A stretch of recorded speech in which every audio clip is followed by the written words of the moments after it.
नमस्कार दोस्तों, स्वागत है आपका एक बार फिर से हमारे चैनल पे। आज हम अपनी चैनल की पहली वीडियो बनाने जा रहे हैं और चैनल का नाम जैम एक्सचेंज। और हम आपको बता दें कि आज हमारी पहली वीडियो अपलोड हो रही है और हम जिस विषय के बारे में, जिस टॉपिक के बारे में आपके साथ डिस्कशन करने जा रहे हैं, ये आज के समय का एक बहुत बड़ा मान लीजिए कि बहुत बड़ी नीड है आज के समय में।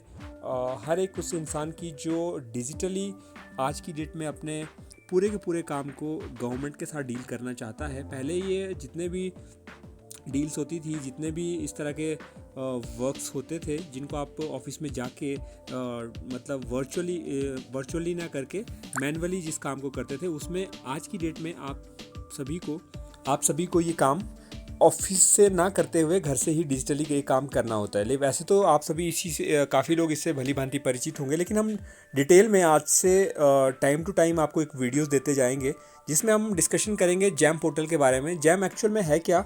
जो बिगनर है उनके लिए मैं बता दूं कि जैम एक्चुअल में गवर्नमेंट ई मार्केट प्लेस है, सेम एज जैसे हम फ्लिपकार्ट पे जाते हैं, अमेज़ॉन्स पे जाते हैं, या फिर और जितनी भी इस तरह के पोर्टल है जहाँ पे हम किसी भी चीज़ का कंपैरिजन कर सकें कि कौन सी आइटम जो है वो हमें किस साइट से या किस एप्लीकेशन से या किस पोर्टल से सस्ते दामों पे मिल रही है।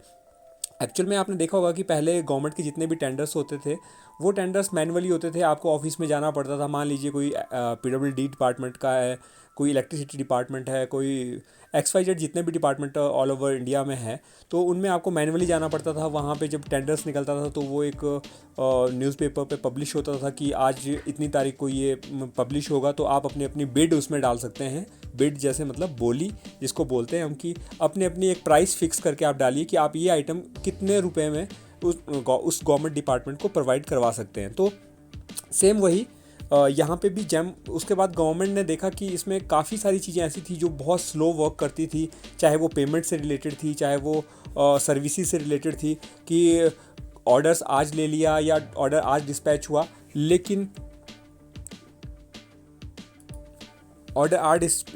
लेकिन होता क्या था कि उसमें ऑर्डर्स को आगे गवर्नमेंट तक पहुंचने के लिए या तो डिपार्टमेंट डिले करता था, या फिर डिपार्टमेंट से ऑर्डर निकल गया तो आगे जितने भी रीसेलर्स हैं या मैन्युफैक्चरर्स हैं वो डिले करते थे उसको डिपार्टमेंट तक पहुंचाने के लिए। तो फिर गवर्नमेंट ने एक ई पोर्टल बनाया जिसको जैम पोर्टल हम कह सकते हैं।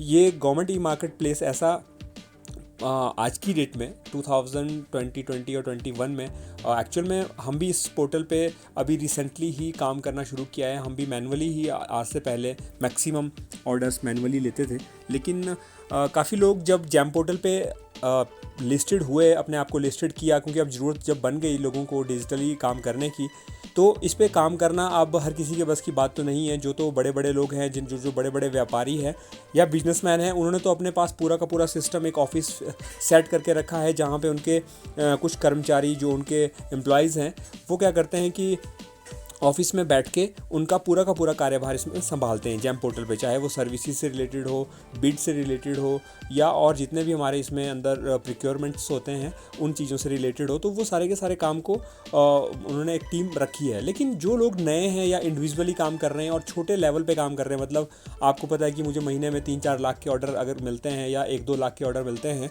तो मुझे वो निपटाने के लिए खुद ही प्रोडक्ट में डायरेक्ट परचेजिंग भी करनी है, L1 भी करवाना है। तो वो सारी की सारी चीज़ों में जब आप पार्टिसिपेट करना है तो वो आपके ऊपर मतलब इंडिविजुअली आपको आना चाहिए। अब कोई नया पर्सन अगर जैम पोर्टल पे पहले रजिस्टर्ड करना चाहे तो उसको यही पता नहीं लगेगा कि उसको रजिस्टर्ड करना है तो कैसे करना है, क्योंकि पहले फॉर्मेलिटीज़, आज से 3-4 साल पहले की मैं बात करूं 2017-18 में, तो फॉर्मेलिटीज़ बहुत नॉर्मल थी कि आप अपना यूज़र आईडी, पासवर्ड या ईमेल आईडी से साइन अप करके उसके बाद लॉगिन कर लेते थे। लेकिन उसके बाद आप सीधे ही मार्केट में जाके किसी भी टेंडर में पार्टिसिपेट कर सकते थे। लेकिन आज के समय में जब तक आपकी प्रोफाइल जो है वो 100% इसमें एलिजिबल नहीं बन जाती है, तब तक आप उसमें कैटलॉग भी ऐड नहीं कर सकते। तो ये जैम पोर्टल ने मतलब डे बाय डे अपने आप को इम्प्रूव किया है इस पोर्टल को, और साथ ही साथ बहुत सारी चीज़ें ऐसी हैं जिन चीज़ों को हमें समझना पड़ेगा पहले, उसके बाद हम इस काम को कर सकते हैं। और जितनी भी जानकारी हमारे पास मतलब अवेलेबल है हम उसको आप तक पहुंचाने के लिए इस चैनल के माध्यम से कोशिश करते रहेंगे। और आपकी कोई भी क्वेरीज हो तो आप डिस्क्रिप्शंस में, कमेंट बॉक्स में और हमारी जो मेल आईडी है उस पर भी हमें कॉन्टैक्ट कर सकते हैं। हम आपको बहुत सारी ऐसी चीज़ें, ट्रिक्स बताएंगे इन चीज़ों में, जिन चीज़ों को करके आप छोटे मोटे ऑर्डर्स इजीली निकाल सकते हो। अगर बड़े ऑर्डर्स नहीं हम ले सकते कहीं से भी, क्योंकि ये होता है कि फाइनेंशियली अगर आप स्ट्रांग है तब तो आप बड़े ऑर्डर्स भी पार्टिसिपेट कर सकते हैं। लेकिन अगर फाइनेंशियली आपको पता है कि मुझे 50, 1, 2, 3 लाख के बीच में ऑर्डर लेने हैं और उसको ही मैं पूरा कर सकता हूँ, तो उसके लिए हमें कोई ज़्यादा बड़ी ज़रूरत नहीं होती है।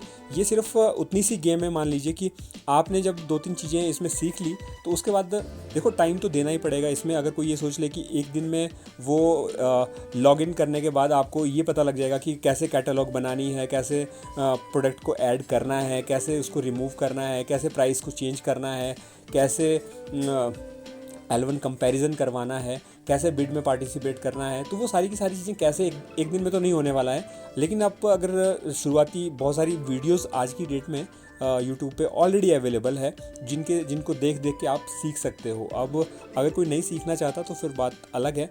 तो चलते हैं आपको पहले डैशबोर्ड पे। हम अभी जेम पोर्टल के ये डैशबोर्ड है, मतलब मैं अभी लॉगिन नहीं हुआ हूँ। आज का जो प्रोसेस हमारा रहेगा कि लॉगिन करने के लिए आपको कौन कौन से प्रोसेस इसमें लेने हैं और कौन कौन से रिक्वायरमेंट आपकी रहेगी डॉक्यूमेंटेशंस को लेके, जो आपको इजीली लॉगिन कर सकते हैं। क्योंकि मैक्सिमम जो होते हैं, क्योंकि देखो आपको दो चीज़ें पहले ही क्लियर कर दें कि इसमें दो ही तरह की आईडीज़ प्रोफाइल्स बनती हैं, एक बायर साइड्स की, एक सेलर साइड्स की। अब जो लोग बायर्स अब कंफ्यूज होंगे, जो नए लोग इसमें आएंगे कि बायर कौन है और सेलर्स कौन है। एक्चुअल में बायर्स इसमें सिर्फ और सिर्फ गवर्नमेंट डिपार्टमेंट है, जो सेलर से या मैन्युफैक्चरर से सारा का सारा आइटम, सारी की सारी वो सारी जितनी भी प्रिक्योरमेंट जो खरीदना चाहते हैं मार्केट से, जो भी आइटम वो खरीद सकते हैं। तो बायर्स इसमें सिर्फ और सिर्फ गवर्नमेंट डिपार्टमेंट है। इवन इसमें प्राइवेट डिपार्टमेंट भी बायर नहीं बन सकता। और जो सेलर्स हैं, इसमें सेलर कोई भी हो सकता है, XYZ, जिसके पास GST रजिस्टर्ड रजिस्ट्रेशंस हैं।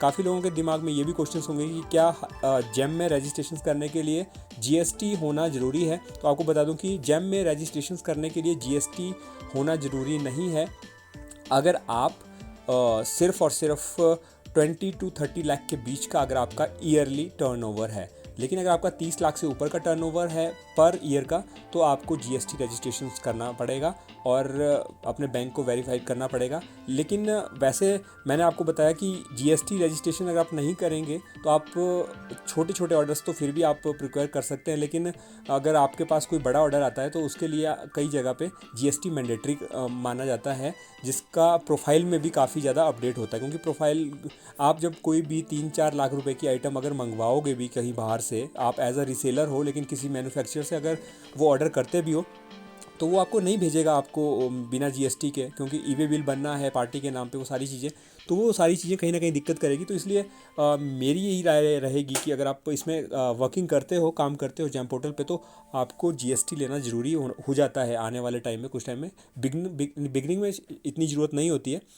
तो चलते हैं। और इसमें जो सेलर रहेंगे हमारे, सेलर वो सारे रीसेलर्स हैं और OEMs हैं। OEM होता है OEM जो ओरिजिनल इक्विपमेंट मैन्युफैक्चरर्स हैं, जो किसी भी प्रोडक्ट को बनाते हैं। अगर आप भी किसी प्रोडक्ट को बनाते हो, मान लीजिए आप एक घर पे कोई आइटम्स तैयार करते हो, जैसे हमारे फर्नीचर्स की आइटम हो गई, या आपकी इलेक्ट्रॉनिक्स से रिलेटेड आप कोई आइटम घर पे बनाते हो रॉ मटेरियल लाके, तो आप भी एक तरह से OEM बन जाते हो, मैन्युफैक्चर बन जाते हो। आपको उसमें अप्रूवल लेनी पड़ती है अपने कुछ टर्म एंड कंडीशंस जो जेम ने फिक्स करी है उनको। आपको जैसे BI सर्टिफिकेट हो गया, आपके पास अप्रूवल होनी चाहिए उस चीज़ की। तो वो सारी चीज़ें अगर आपके पास है तो आप एक एज अ OEM हो सकते हैं। और इसमें भी कैटेगरीज आती है कि OEMs कौन कौन से OEM किस कैटेगरीज में रजिस्टर्ड कर सकते हैं, क्योंकि इसमें क्वाड्रेंट 1, क्वाड्रेंट 2, क्वाड्रेंट 3, क्वाड्रेंट 4, इस तरह के क्वाड्रेंट 5 तक के प्रोडक्ट इसमें लिस्टेड होते हैं। जो क्वाड्रेंट 1 और क्वाड्रेंट 2 के प्रोडक्ट है, इसके बारे में हम आगे पढ़ेंगे। मैक्सिमम जो लोग सेल करते हैं इसमें परचेज अपना लोगों गवर्नमेंट डिपार्टमेंट में जो डील करते हैं, वो क्वाड्रेंट 3 और प्लस के प्रोडक्ट डील करते हैं, क्वाड्रेंट 3, 4 और 5 के। तो हम मैक्सिमम जो इसमें डील करते हैं, इसके बारे में हम डिटेल में जब हम लॉगिन कर लेंगे उसके बाद स्टडी करेंगे। आज का जो टॉपिक हमारा रहेगा वो सिर्फ साइनअप का है। ये मैंने मोटा मोटा ओवरव्यू आपको दे दिया जेम पोर्टल से रिलेटेड। तो आप ये जैसे डैशबोर्ड पे देख रहे हैं कि ये गवर्नमेंट मार्केट प्लेस है। तो यहाँ पे देखिए बायर सेलर्स इंसेंटिव स्कीम्स, ये सारी की सारी जो अपडेट किया है जेम पोर्टल ने। और इसमें आप थोड़ा सा नीचे की तरफ स्लाइड करेंगे तो ये जेम सहाय है उन्नति की, और ये इन्होंने एक नया इसमें फीचर ऐड किया था अभी पिछले लास्ट ईयर, उस टाइम में चला नहीं था, अभी ये वर्किंग में होना शुरू हो चुका है। जेम सहाय के बारे में हम बाद में बात करेंगे। ये भी एक तरह से मतलब आप बैंकिंग सेक्टर से आपको एक फाइनेंशियली कुछ हेल्प मिलती है जब आपके पास कुछ ऑर्डर्स होते हैं और उन ऑर्डर्स को कंप्लीट करने के लिए पैसा नहीं है आपके पास। तो ये जेम सहाय क्या होता है कि गवर्नमेंट डिपार्टमेंट या के बैंक और प्राइवेट बैंक्स जितने भी हैं जो लिस्टेड अपने आप को जेम पे करते हैं, वो आपकी प्रोफाइल को देख के आपको फाइनेंशियली एक पैसा देते हैं आपके उस प्रोडक्ट को खरीदने के लिए, ताकि आप मार्केट से वो ऑर्डर्स पूरा कर सके और उनका वो इंटरेस्ट पे आपको पैसा जो देंगे उसको आप एक लिमिटेड टाइम के लिए, मान लीजिए आपने 60 दिन के लिए वो पैसा लिया है और आप 60 दिन में वो ऑर्डर कंप्लीट कर सकते हो, तो आप उसको पैसा वहाँ से उठाओगे और 60 दिन के अंदर उस बैंक को भी पैसा विद इंटरेस्ट वापस करोगे और आपका काम भी निकल जाएगा। तो ये जेम्सा है, इसके बारे में डिटेल में बाद में बात करेंगे। और इसके बाद हम चलते हैं थोड़ा सा नीचे, जो इसमें प्रोडक्ट्स लिस्टेड है। प्रोडक्ट लिस्टेड की भी काफ़ी बड़ी अभी मात्रा इसमें आप देख सकते हैं कि क्वांटिटी, इसमें आप देख सकते हैं कि टोटल जो प्रोडक्ट हैं अभी तक जेम पे वो है 43,45,824, मतलब 43 लाख से भी ज़्यादा के प्रोडक्ट अभी लिस्ट हो चुके हैं इस पे, और जो अलग अलग कैटेगरीज़ के हैं और इसमें अलग अलग ब्रांड हैं सारे। और ट्रांजेक्शन्स वैल्यू जो अभी इन्होंने ट्रांजेक्शन्स वैल्यू टोटल कर चुके हैं वो करोड़ों में, मतलब 1 सैकड़ा हज़ार लाख 1,84,414 करोड़ की इन्होंने ट्रांजेक्शन अभी तक फुलफ़िल कर चुके हैं। अभी काफ़ी फ्लो आ चुका है इसमें। मैं जेम पोर्टल पे अगर पिछले 2 सालों की बात करूँ, जेम पोर्टल जब तो कोविड शुरू हुआ था तो कोविड के टाइम पे तो वैसे ही सारे गवर्नमेंट ऑफिस बंद थे, तो डिपार्टमेंट में इतना काम नहीं कर पा रहा था। लेकिन अभी मतलब फिर से जब से डिपार्टमेंट ओपन हुए हैं तो अभी लोगों ने काफ़ी लोग जो इसी में ही अब डील करना शुरू कर चुके हैं, तो उनके लिए काफ़ी ये इफ़ेक्टिव साबित हुआ है। और जो total seller and service provider हैं इसमें, वो भी काफ़ी ज़्यादा, अभी देखिए आप स्ट्रेंथ काफ़ी ज़्यादा ऐसे भी हैं जो डीएक्टिवेट हो चुके हैं, जो काम करते नहीं है, चाहे उन्होंने एज अ मैन्युफैक्चरर इसमें रजिस्टर्ड किया होगा, वो उन्होंने काम करना छोड़ दिया है। लेकिन ये काउंटिंग ओवरऑल करता है कि कितने रजिस्टर्ड इनके पास सेलर्स सर्विस प्रोवाइडर्स हैं। 35 लाख से भी ज़्यादा इनके पास सेलर सर्विस प्रोवाइडर है। और आप पूरी डिटेल इसमें देखिए, चेक कर सकते हैं इनकी जो पूरी ट्रांसपेरेंसी है, और मतलब काम करने का एक पूरा का पूरा तरीका चेंज हो चुका है। आज की डेट में आप किसी भी मतलब पूरे इंडिया के किसी भी ऑफिस का आप ऑर्डर ले सकते हैं और सर्विस उनको प्रोवाइड करवा सकते हैं। ये आपके ऊपर डिपेंड करता है कि आपकी लोकेशंस कहाँ है, आप किस स्टेट में रहते हो, और वहाँ से आप क्या अदर स्टेट के लिए सर्विस प्रोवाइड करवा सकते हो इजीली, क्योंकि ये सारी की सारी चीज़ें आपके ऊपर गवर्नमेंट ने रखी है। अगर आप नहीं चाहते कि आप किसी बाहर की स्टेट में जाके काम करें, तो आपके पास ऑप्शन है कि आप जिस स्टेट में और जिस डिस्ट्रिक्ट में रह रहे हो, आप वहाँ के लिए उन गवर्नमेंट डिपार्टमेंट के लिए जो ऑनलाइन ऑर्डर्स प्रिक्योर करने के लिए ऑर्डर डालते हैं उनको आप फुलफ़िल कीजिए और अपनी अर्निंग भी कीजिए, और डे बाय डे अपने पोर्टफोलियो को भी इंक्रीज़ कीजिए। तो चलते हैं अब कि आप कैसे इसमें रजिस्ट्रेशन करेंगे। तो रजिस्ट्रेशन का प्रोसेस आपको बता दूंगा कि मैंने राइट साइड पे देखिए, आप यहाँ पे एक टास्क बार है, तो आप इसमें जब क्लिक करेंगे तो log in sign up buyer sellers. अब लॉग इन तो वो लोग करेंगे जिनकी आईडी ऑलरेडी बन चुकी है। हम साइन अप करेंगे। साइन अप आप एक नए बायर्स की तरह, अगर आप इसमें मार्केट में आए हो, आज पहली बार आप लॉगिन करना साइन अप करना चाह रहे हो, आप एज अ सेलर है, ये आपने कंफर्म करना है। डिपार्टमेंट के लिए अलग तरह का प्रोसेस है इसमें साइन अप करने का, और सेलर्स के लिए अलग है। तो हम सेलर हैं क्योंकि मैक्सिमम लोग मार्केट में बिजनेस करने के लिए आते हैं, तो वो गवर्नमेंट के साथ डील जब करेंगे तो वो एज अ सेलर रजिस्टर करेंगे। तो आप भी एज अ सेलर ही हो, तो आप देख लीजिए कि आपको एज अ सेलर्स रजिस्टर करना है, तो उसमें कौन कौन सी फॉर्मेलिटीज़ आपको लगेगी। हमने सेलर्स पे इस पर क्लिक किया, तो सेलर्स पे क्लिक करने के लिए आपके पास जो अगले डॉक्यूमेंटेशंस और आपकी जो फॉर्मेलिटीज़ हैं वो पूरी होनी चाहिए, ताकि आप इजीली इसमें एंटर कर सको।